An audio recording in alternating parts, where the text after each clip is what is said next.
Hello and welcome to Main Month Matriarch. My guest today is Samo Burja, founder of Bismarck Analysis, a consulting firm that investigates the political and institutional landscape of society. Samo is also a senior research fellow in political science at the Foresight Institute and chair of the editorial board of Palladium Magazine. We spoke about falling birth rates, why this represents such a challenge to democracies, why third world countries are going to be particularly badly hit by the economic consequences of dysfunctional demographics, and why Samo thinks that AI is not going to solve this problem. We also spoke about the mystery of it all, the fact that no one knows exactly what is causing falling birth rates worldwide, although we did talk about a couple of good ideas, including a theory that relates to mortality rates, which I think is currently the most plausible. Thank you so much for listening. I hope you find the conversation as interesting as I did.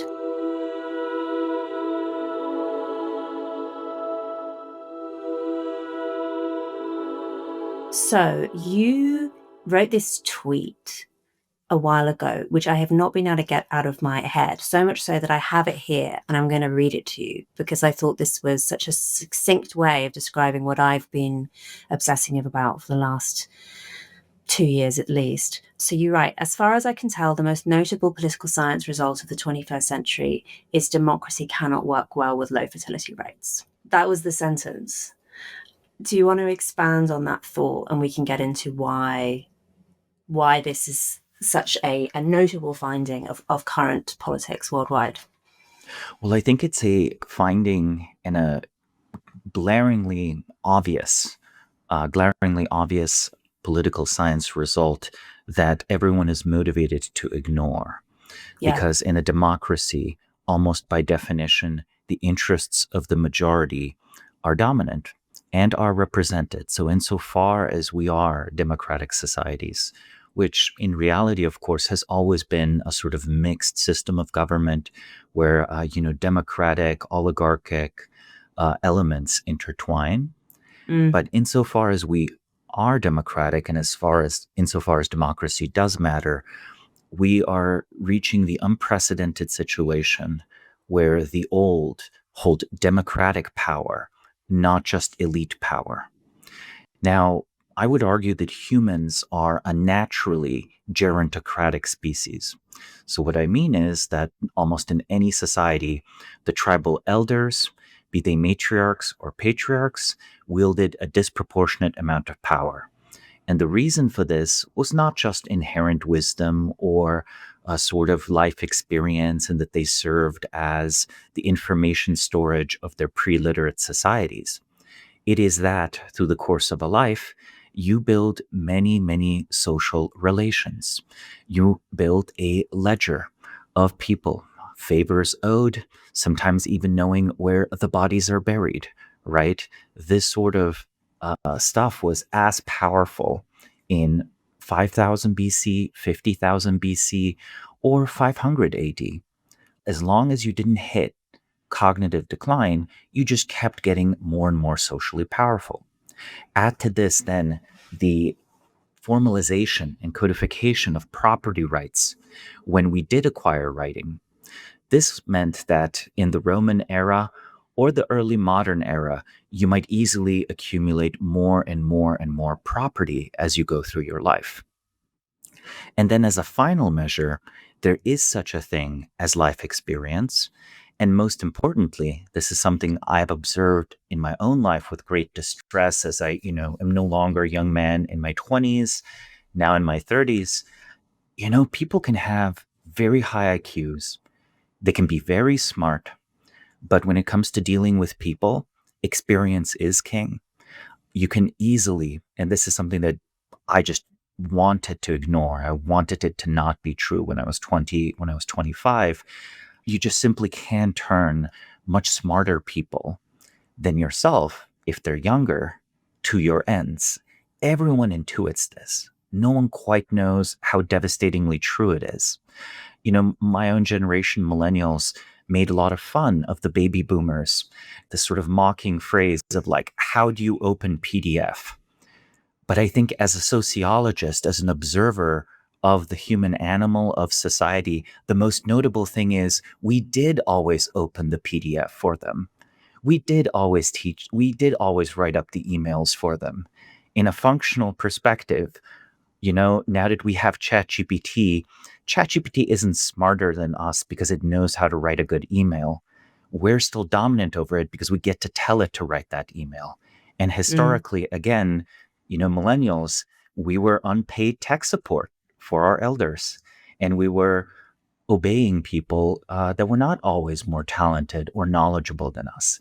And that's just a fact of human nature. So throughout history, because of social power, property, and ultimately a long standing data set, like many, many years of dealing with people, understanding human motivations on a deeper level, understanding social cues on a deeper level.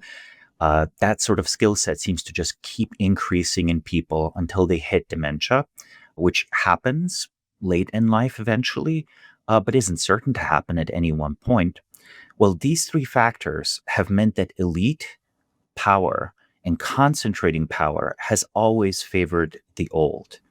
mm, But society used to be a demographic pyramid. The young outnumbered the old. There are two factors that favored the power of youth. One, the young were in the majority. Today, we cannot conceive what it would mean that you go out on the street and 9 out of 10 people are under 25. mm, Like that would just be shocking to us. We would maybe see that in a college town. And as a side effect, the lack of babies isn't just due to a low birth rate. It's that of the people walking in the street, when you see people who could have children, who are young enough to still have children, they're already a minority. So even if they had a very high total fertility rate, if there's a family and they have 7 children, well, they're still the only family in the block. And that actually still means that children are a rare sight and children are not normalized and so on. And that families are not the default group that we must orient public infrastructure or public norms around. So that sort of power of just being part of a herd is kind of gone for the young, and it's gone for people who are parenting. And the other factor that favored the young, though it only favored young men specifically, was political violence. For the mm, last 300 years, we have mostly eliminated organized political violence in resistance to state power. States have achieved the monopoly on violence, possibly for the first time in human history. I think we don't realize how different states are since the 19th century. Even what 1870s Prussia or 1970s Russia or 1990s France can achieve in terms of population control is just far greater than what could have been achieved in the early modern period, the medieval era, or classical antiquity.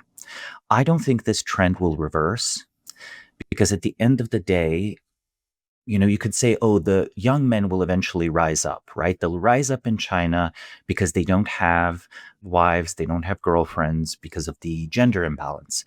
Or maybe young people will rise up in violent rebellion in the West if, say, taxation is too high, if too much of young people's productive work is transferred to the old through pensions or through, various welfare schemes to immigrants that are in theory supposed to relieve that economic pressure.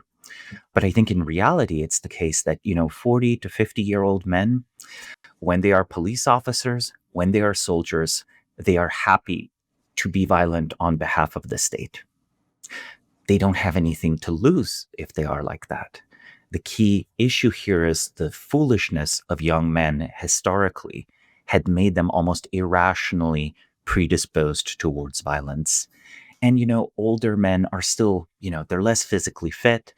But, if it's two 50-year-old police officers that have been, beating protesters for the last 20 years, if they go against one young Chinese student or one young British student that has never been in a bar fight, I bet on the boomers. I sort of bet on the sort of Gen X, a donut bellied, fat policeman.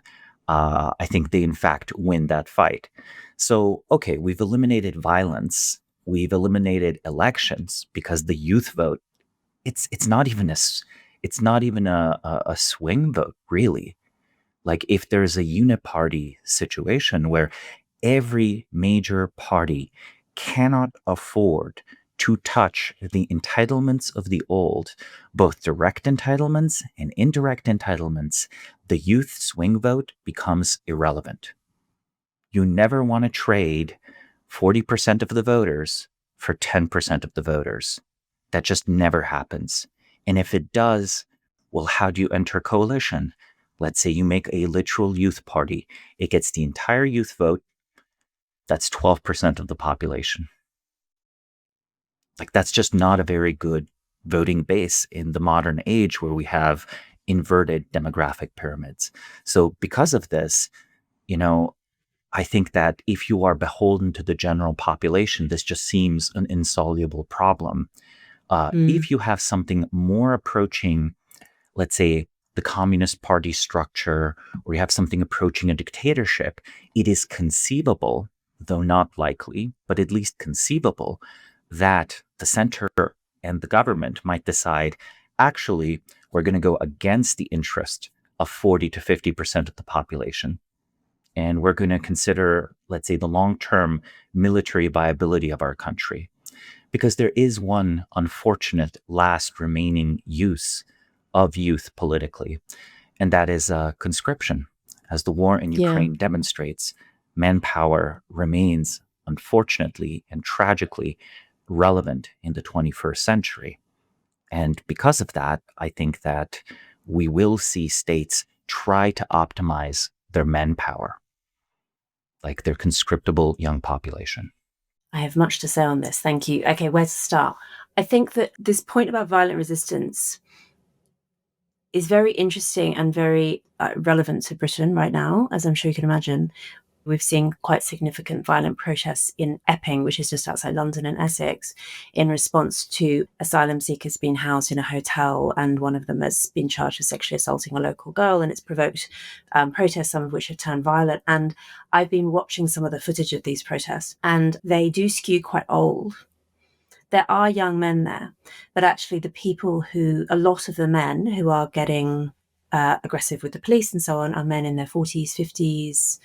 I mean, I tend to think, maybe you disagree, that the assumption that Western countries, well, not just Western countries now, but particularly Western countries, are too old to have a serious chance of civil war.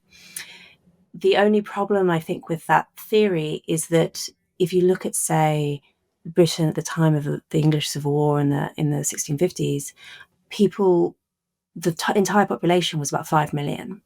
So that it did skew young as a population, of course, but it was the absolute number of young men was much smaller than the absolute number of young men now. So the assumption that we're too old for that kind of unrest, I mean, partly it's because, as you say, until now, states have done an extremely good job of maintaining the monopoly on violence. And so that suggests that whatever they're doing, may continue to be successful as time goes by. But I just wonder whether that assumption actually has more to do with countries being wealthy rather than countries being old. I think it has more to do with countries having a willingness to suppress violence versus not, where, you have situations, obviously, where both the population became much older and the country became much more violent. Say the collapse of the Soviet Union left many countries with high rates of alcoholism, high rates of emigration of the young, that still saw skyrocketing rates of crime, including violent crime, including murder, right? The per capita murder rate of Russia, even today, is comparable to that of the United States and much higher than the rest of the European continent. I would definitely agree that violence is possible and that civil war is possible. What I would say is unlikely is that one side of the civil war will represent the interests of the youth specifically, rather than perhaps you could see some sort of situation where there is a civil war. Now, unfortunately, and I do have to go there because I'm from Slovenia originally, have lived in San Francisco for the last 10 years. It used to be part of a country called Yugoslavia, right? And the ethnic factor can definitely complicate things. And I think this might be perhaps the most troubling observation for Britain. It might be a victory of the youth, but it might not be British youth that ends up winning, right? Or the other way around, right? Where, even if the migration problems are resolved, if the cultural problems with Islamism and so on are resolved, that still leaves you with the inverted age pyramid. Yeah. So there's a sort of, these feel like orthogonal problems. I do think that there is an idealism and a desire for a future and a legacy that old people have that is genuine. But I think they almost want to have child rearing happen for free, sort of even in countries like Hungary, the main subsidy that the government provides is sort of like, it's sort of subsidizing minivans and rural businesses. Okay, Louise, how old do you think the average business owner in rural parts of Hungary is? Right. It sort of sounds good, Yeah. but again, in practice, it's weirdly just still a transfer to the old. And let's say, okay, Yeah. the SUV is useful, but you know what would be even better if you gave them like a luxury SUV, if you made it high status among young people, young professional, productive people to have children. But Mm. then this triggers this idea of, oh, I didn't receive that handout. Why should you receive that handout? Or I had children under much more strenuous economic conditions than you. But the Mm. simple truth is supply and demand, right? Wages have increased in so many sectors. You wouldn't say, oh, when I was young, day laborers, worked for 50 cents and now they demand $4 or $5 US dollars for the same days of work. Why would you expect that even as society has become much, much richer and far, far fewer people have children, that, actually, the right recompense would be this living standard that you experienced 50 or 60 years ago? In reality, what you are asking is that people take a massive downward mobility hit, going from like upper middle class to lower middle class, or from lower middle class to working class. This is psychologically terribly damaging to people. Downward Yeah. mobility is one of the most depressing things you can experience. There's a lot of social science data on this. It's actually one of the components that causes things like divorce or health crises to be so incredibly emotionally damaging. I think that it works out to something like 30 or 40% of the effect is just the loss of like wealth and class standing that can happen with Amazing. those life tragedies. Yeah. Those studies disagree on the exact size of that factor. I think that the result of this is outdated intuitions from a world where child rearing was basically free and there was an oversupply of babies. Hmm. I think even getting them to update that, in fact, the whole world is now no longer supplying enough babies to remain young. That is a Yes. mental leap. People do not realize that even very young countries like India are actually below replacement. And I think Yeah.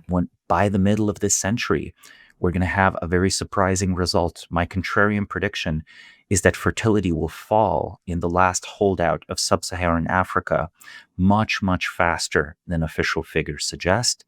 And that as early as 2050 or 2060, we will see in Africa where the total fertility rate will be 2.1 or 2.2. And then because of the slightly higher mortality, their replacement fertility is actually more like 2.3. So it will be Mm. below replacement by the late 2050s. And I think that's a massive drop from the current number, which is like about 4 or so.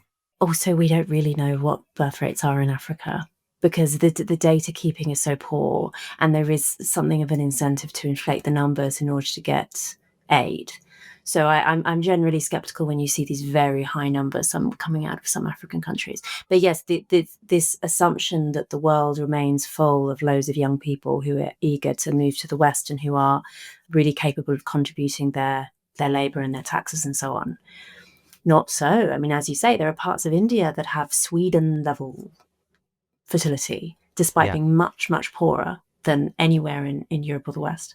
we're talking about countries like Sri Lanka, which remain very, very poor, have not in fact become rich, and they have a Mm, TFR of 1.6. And I would say that that's a Spain tier fertility rate, except Spain has now dropped to a nearly Korean level of fertility. I think they're at 1.1 or 1.2. yeah.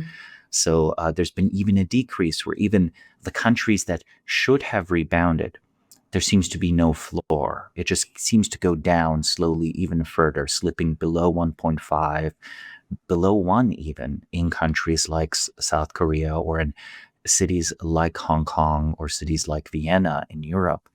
So I think that we are nowhere near the bottom yet. Mm, And there is one effect here, which is that the Western world has gradually acclimatized, as have many parts of East Asia, to a low fertility society. But the aging shocks experienced by the third world will be massive and will actually immiserate the third world as well. I think that people often talk about, oh, China will get old before it gets rich.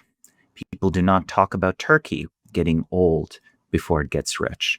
Turkey's mm, had solid economic growth, but now its fertility, despite being an Islamic country, a majority Muslim, if secular, technically country, their fertility rate is Southern European now at like 1.6 again.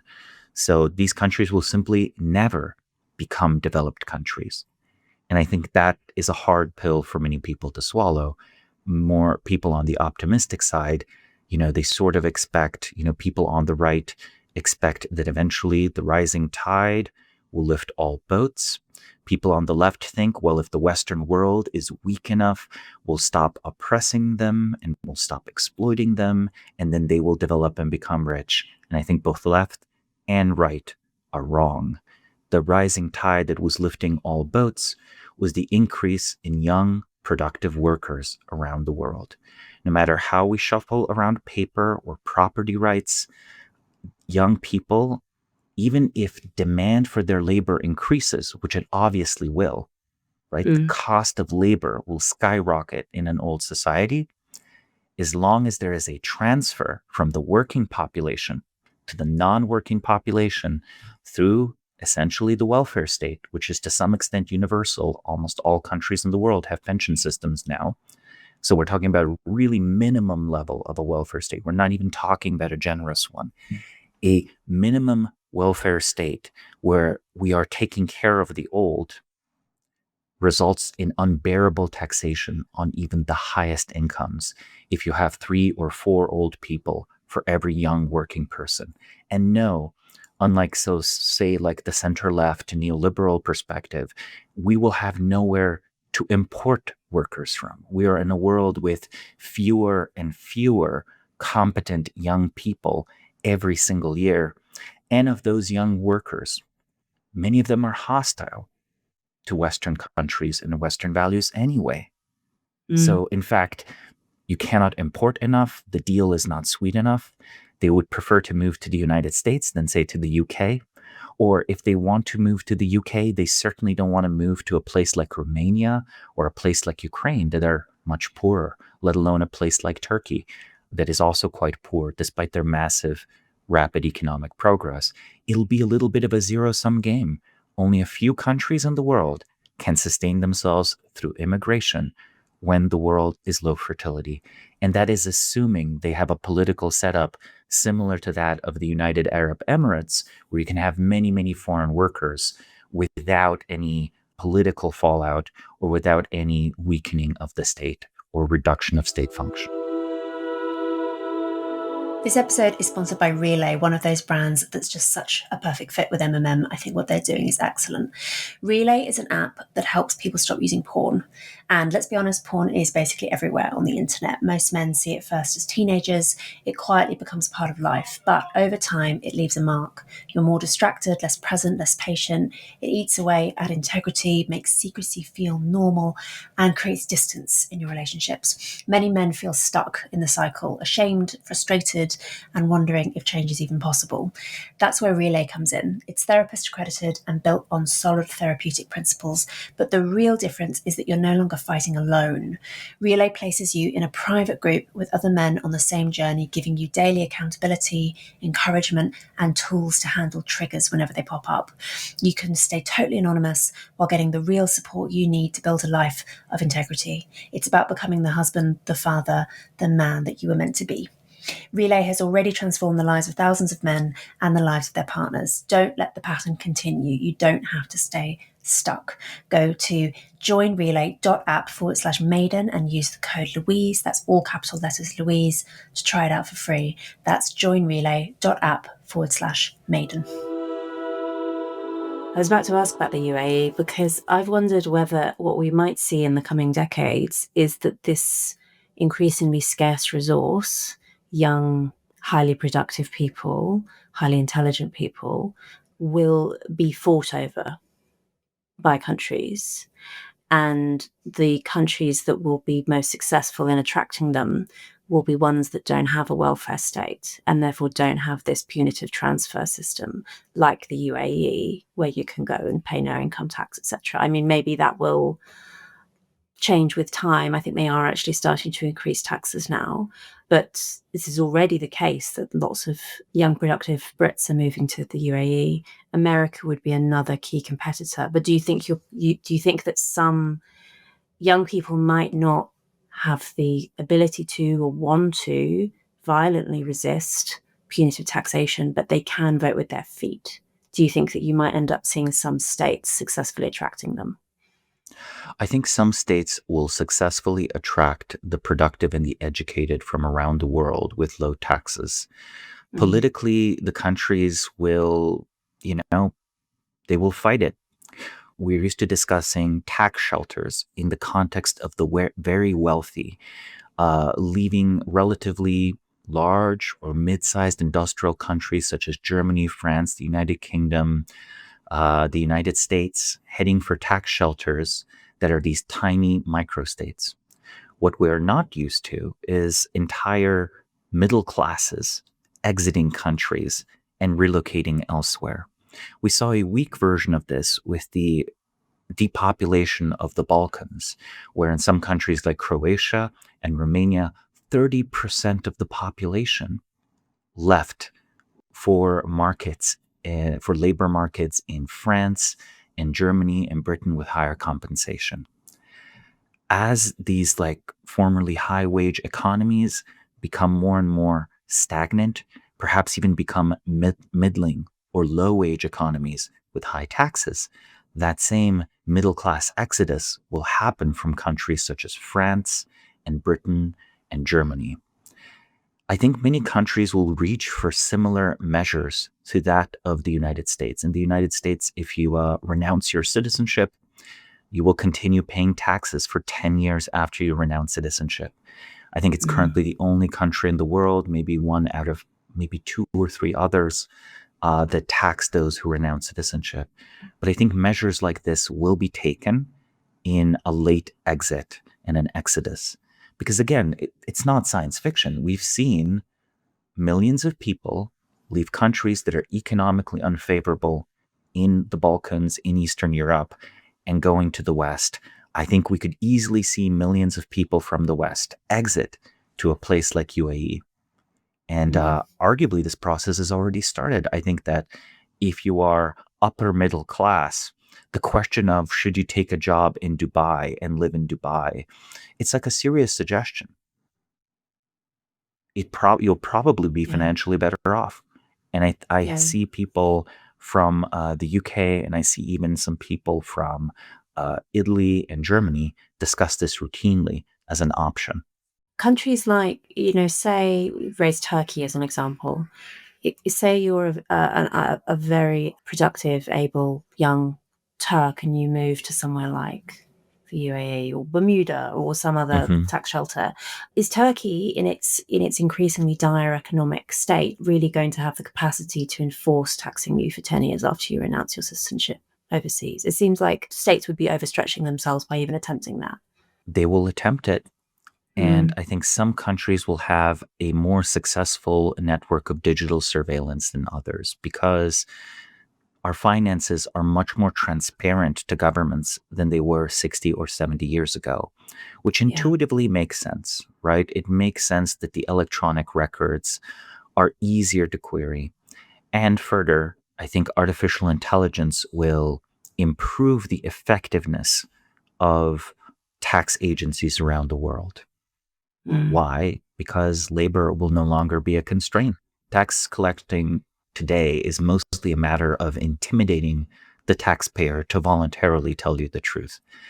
But if you Mm. can check their phones or their laptops, or if the banks, in order to do business in Turkey or in Britain or the United States, have to hand over all the electronic records of all of your transactions, which honestly, we have approached a cashless economy more and more year after year. And you can not only collect this haystack of financial data, but find the needle in the haystack with the magnet of artificial intelligence that can go through all of this data and give you a good enough answer to you as the worker at the tax collection agency. I think that there'll be a lot of capability to extract wealth in this way. It will be eventually, however, fought by countries that benefit and are most competitive with cheap labor.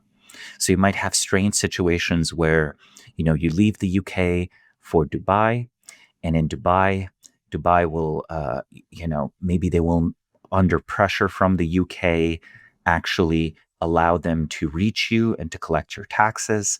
But maybe in the United States, the US will simply adopt a policy that until you leave the US for the UK, they will simply not extradite you. Now, today, this seems Mm. almost unimaginable given the close relationship between the countries. But imagine a situation where we're talking about a number of people leaving Europe for the United States that's comparable to the number of people that have left Mexico for the United States. And then there will be also the alternate method of remittances, right? Where I think, despite all the taxation of the young, the old will not live very well. So, in fact, as an individual choice, you might actually go work abroad and send back money to your old Mm. parents, not other people's old parents, home.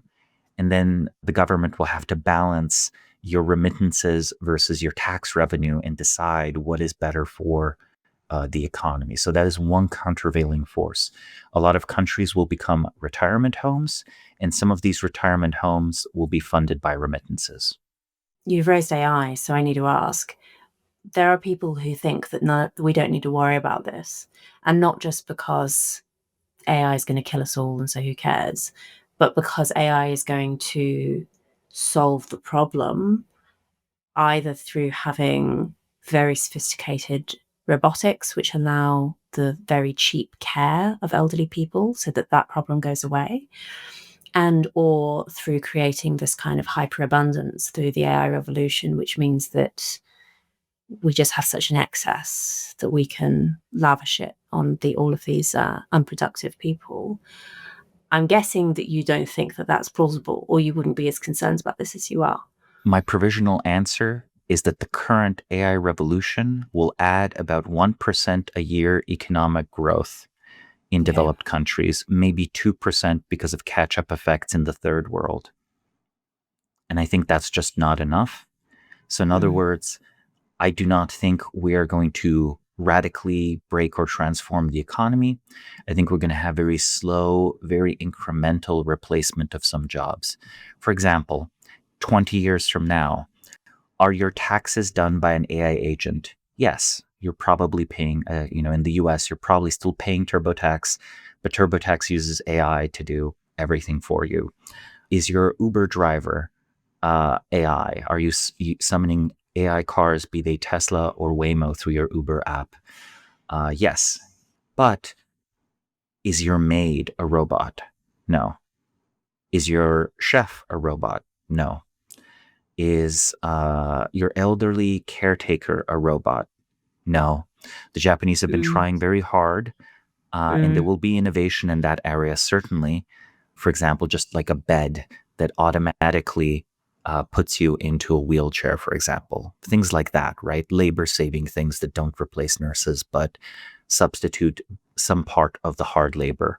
or scale it somewhat, right? Or a little robot that drives to your room and verifies that you've taken the pills you're supposed to take and then drives off, maybe having a little bit of friendly ChatGPT banter while you're doing it. I think many consumer side things will be like this. I also think that, the world will be flooded in cheap electronics because automation in factories in China will continue.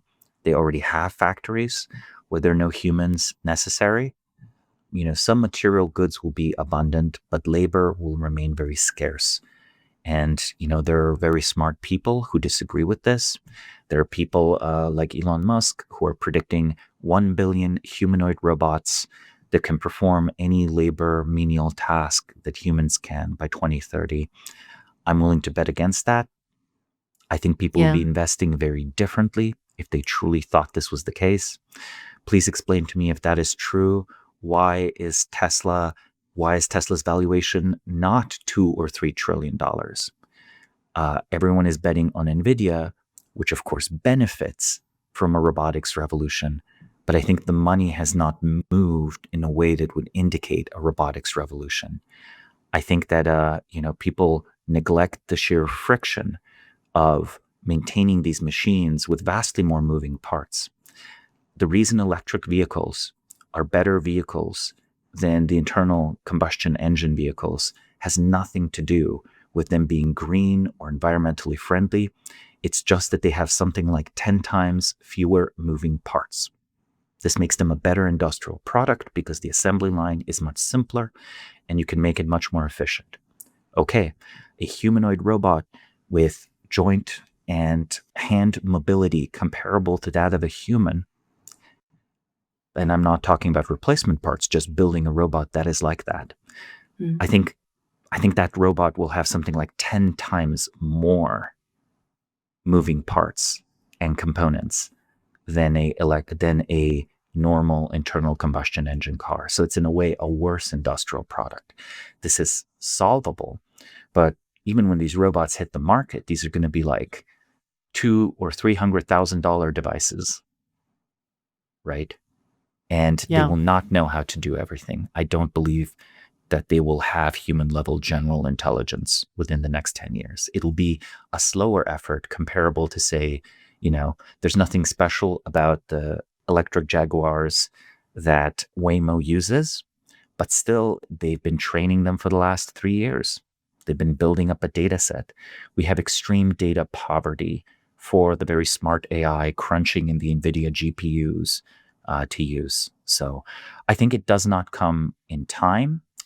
And actually, the older our population is, the slower our adoption of new technologies will be.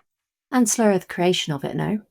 Yes. When I had Robin Hanson on the podcast a year or two ago, he said very strongly that, if there's one thing that we know from economics, it's that you do not see economic growth and incredible technological advancement at a time of aging and dwindling societies. Those things just don't come together. And so at exactly the moment when we are losing young, productive, intelligent people as a proportion of the population, and indeed in absolute numbers, that's not the moment that you would expect. If you look at, say, the advances of the 19th century, that was at a time of enormous population growth, which was mostly actually fueled by a drop in child poverty. I was looking recently at some of the numbers about Australia. My family are Australian. And there was a period at the end of the 19th century where Australia had the highest GDP per capita in the world. And that was ahead of Britain slightly. And that was partly because of gold and wool and all these, Australia has incredible natural resources. But it was also because it was a country with, let's imagine the wealth of Singapore and the fertility of Niger. There was a period where Australian women were having 6 children on average. And their child mortality rate was a lot lower than it was for their grandmothers, and it was also lower than it was in Britain. So a pretty high proportion of those children was surviving to puberty. And no wonder that they boomed. And at one point, Melbourne was the richest city in the world, and nowhere in the world has that set of demographic circumstances anymore. No one. the Industrial Revolution was not just fueled by coal, but by an unprecedented population explosion in Exactly. highly productive economies. Exactly. Yeah, the likes of which we've not seen since. And I find it implausible because people, of course, compare the AI revolution to the Industrial Revolution. And I think, yes, but we're a completely different type of society. The idea that we would generate that kind of revolution, given what we are in terms of our biological capacities, just doesn't seem very plausible to me. I'm a long way from being an expert. I may be wrong on this. I'm sure there'll be people listening who vehemently disagree, but generally my attitude towards this really optimistic view is skeptical. And I think that we should worry about the birth rates problem. I think that the timing of artificial intelligence and population decline, there is nothing about population decline that would actually accelerate the development of AI. Because if you think about it, one of the biggest limits for China making cheaper iPhones today is that, to the first approximation, half of the planet already has iPhones. Maybe you can sell them to the other half and get some economies of scale, but there are not 50 billion consumers waiting. And likewise for ChatGPT, the biggest barrier to ChatGPT is that several hundred million people already use it. Maybe you can grow it to a few billion people, but you cannot grow it to tens or hundreds of billions of users because they simply do not exist. You also have harnessed the entire data of the internet. It was sort of the fossil fuel of the AI revolution.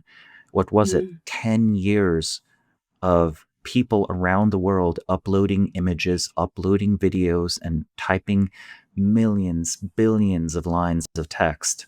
That has all been harnessed and trained upon. If we had 10 extra Earths and 10 extra internets and 100 billion more people generating new training data for AI, I bet we could take it much farther.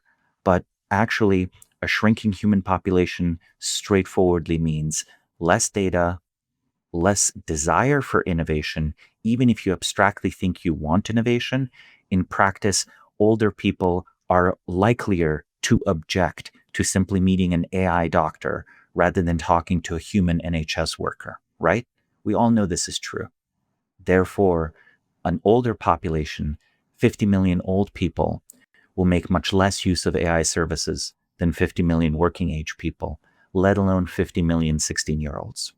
Your mention of fossil fuels reminded me that I heard you on a podcast make this analogy with climate change and the birth rate question, not what I've heard other people say, which is that the birth rate problem is like a climate change for the right, in that it scratches certain ideological itches for the right, that in the way that climate change does for the left. But the point you made was we don't actually know what's causing the birth rate collapse. We don't. The people give very confident answers in explaining this, and they often are uncannily aligned with the politics of that particular speaker, right? But we don't actually know. And it would be like if we knew that the world was warming, it was obvious that something massive was going on with the climate, but we didn't know why. We didn't know that it was to do with greenhouse gases. We didn't know the mechanism. How panicked would we be, right, if we didn't know the mechanism? And we really ought to have that same alarm when it comes to the birth rate question. We don't actually know what's going on here. And given that, we have no hope of solving it. And in fact, the very science we would use to study it, that is social science, is even less advanced than our climate models. We do not yet understand the basic physics of human behavior, if I use it as a loose analogy. And our social science has been hopelessly corrupted by essentially policy justification. In a way, social science has been used to rationalize public policy, not guide it. And it has abandoned a seeking of a deeper understanding of human nature. And for us to rationally engage it in this, in the mode of the Enlightenment, or even in the technocratic mode, would require some brilliant social science somewhere. And I just don't think we have the institutions that can support it, because social science had been fully weaponized already in the middle of the 20th century, where it ignored realities of human nature, it ignored data on questions like heritability of personality or intelligence, it will for sure ignore any result related to fertility. I think that the answer to what is driving fertility will turn out to be deeply uncomfortable both to feminists and to social conservatives. And I think Yep. it's going to be not a romantic image, but it will turn out that we are responding to something very basic in our environment. My best guess would be that there's something very subtle and basic in our social environment, like a signal that we're not receiving, that Can I tell usually you what I think it triggers. is? Yes, of course.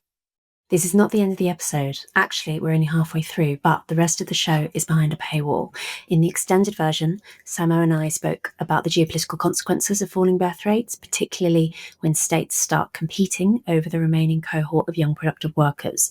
We also spoke about the possibility of deindustrialization in much of the West and why the gap between the first and third worlds is narrowing as time goes by. While you could, of course, listen to MMM wherever you get your podcasts, the true home of the show is to be found at louiseperry.substack.com. That's where you can find not only the extended version of this episode, but also the extended versions of hundreds of MMM podcasts, plus the weekly bonus episodes I record with other Substackers, including Rob Henderson, Megan Murphy, Nina Power, Mary Harrington, and Ed West. This is a listener-supported podcast. I am utterly reliant on paid subscribers to produce the show and keep the lights on.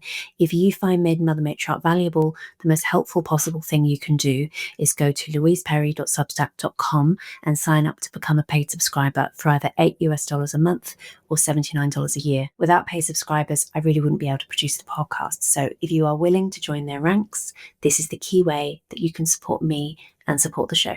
Thank you.